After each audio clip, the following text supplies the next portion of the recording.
So the IMF was created in 1945 along with the World Bank. And the job of the IMF is to ensure that the world trade system and the financial system, the global financial system, is stable. And in particular, when countries get in financial trouble, the IMF is supposed to come in to their aid. And the IMF is supposed to give advice on how best to run the economy and also provide technical assistance and capacity development when needed.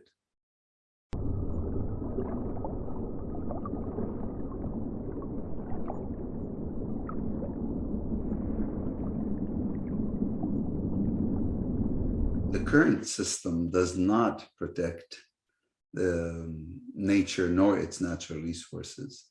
The current system is based on an extractive view of nature, meaning we only value nature when we take from it.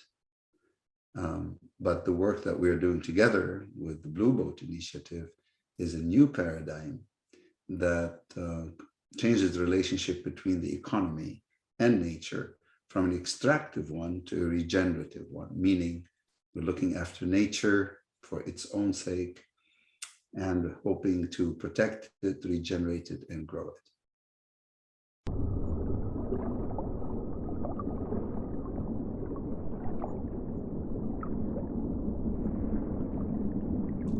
It means to take an account of the service that they've been providing to humanity. So all life is precious. What we're doing here in particular is we're identifying services that whales in particular provide to humanity that is incredibly valuable and trying to value it in dollar terms so that financial sector and the policymakers can also be part of this incredible story of the whales.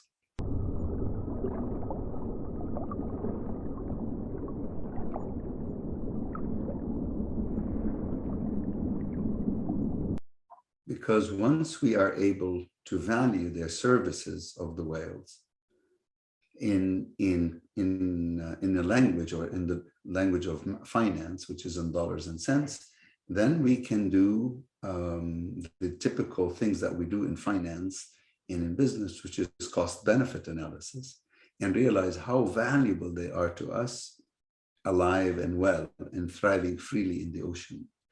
And therefore, we can then move to engage the financial sector to create services around the protection and regeneration and restoration of the whale population and all life in the ocean. The same thing applies when you want to engage policymakers.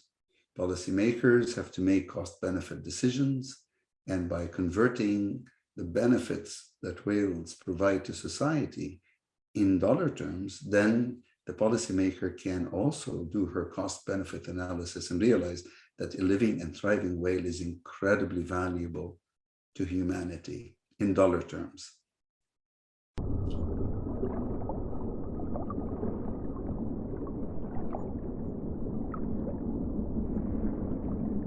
Blue whales in general was in 2017 on my first trip in the Sea of Cortez when I made the discovery, when actually the scientists and whale conservationists told me about what the whales do. But Chile itself, the famous blue whales of Chile, is when I met Mary Foundation and group, the director, Sonia, and met Patricia Morales and met Francisca Cortez Solari in Madrid. And we had a conversation about Chile and about the famous blue whales of Chile. And that's when I had the chance, because they were kind enough to invite me to come down to Chile to study the blue whales of Chile. We met at COP25.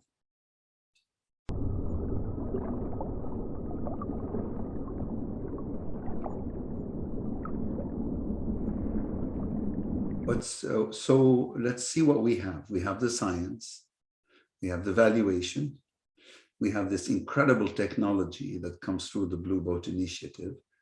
The only thing left is the policy action. The policy action that says the blue whales of Chile, and for that matter, whales of Chile, are protected. And if any harm is done to them, there is going to be a penalty. And the penalty could be criminal or could be financial or both. That is the only thing missing. And to my mind, a declaration that says, if you were to harm a whale in our waters, and now we have the technology to know where that whale is, then there will be a penalty.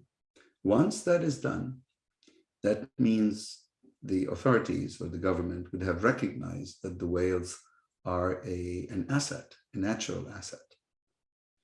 And given the valuation, when you have the valuation and you have the legal recognition, then the services of these whales become part of the government's balance sheet, if you like.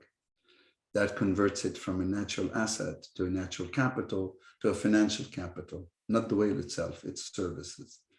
And therefore, at that point in time, it becomes insurable. You see? And the business community worldwide starts to realize I can build a whole service industry around the protection and the regeneration of the whales. That's what is needed. So we have the science, we have the valuation, we have now the technology, the Blue Boat Initiative. The only thing left is a policy action that says, you cannot harm a whale in my waters, in our territorial waters. If you do, there's a penalty. That penalty changes everything. That declaration changes everything.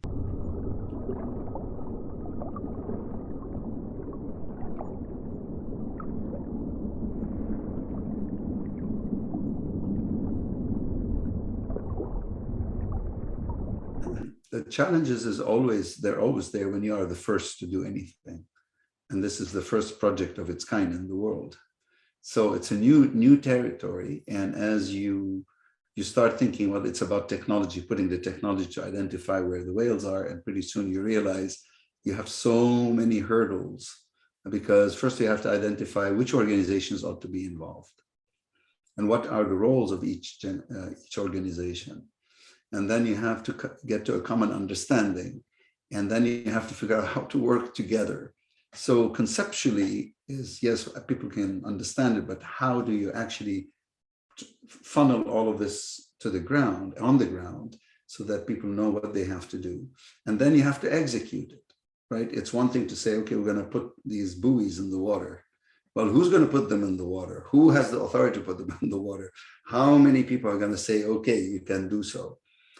So these are challenges, but it's okay, because the objective is an incredible objective, which is the protection of the ocean as a living ocean, and protection of the creatures in the ocean, be it the whales, be it the dolphins, be it everything else in the ocean. Now, ultimately what it is, it will lead beyond the whales, is to protect the ocean as a living system, the recognition that the ocean of Chile, and hopefully it'll be a catalyst for the rest of the world, is a living and thriving entity in and of itself. It's a living entity. It has rights, and we have obligations towards it, such that we need to understand how our activities are impacting the ocean, and hopefully change our behavior so that our activities do not harm the life in the ocean.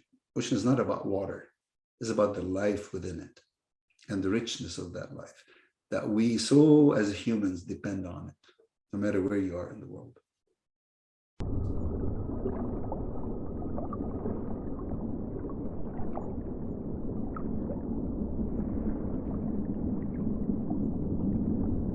Simply said, the oceans have been looking after us since time immemorial.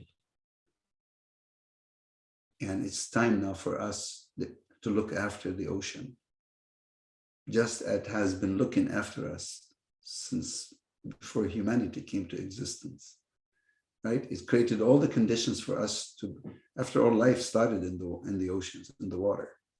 So right now, the oceans are in need of our attention. The oceans are in need of us changing our behavior. And by doing so, the oceans will reward us back, as it has always done so, with life, abundance of life, and will also help us in the fight against climate change. So the message is, life is about giving and taking. You can't just take without giving back. And it's time for us to give back to the ocean what the ocean needs in order for it to continue to do its job, which is to look after us. Well, Carl Sagan, in his famous essay, The Pale Blue Dot, said, we need to look after this planet, the only home we've ever known. And I will say, with his permission, I'll change it a little bit. We need to look after this planet, the only home we will ever know. And that includes the oceans and land and all life. We need to treat all life with respect and empathy. Then we would have arrived as humans into the new world.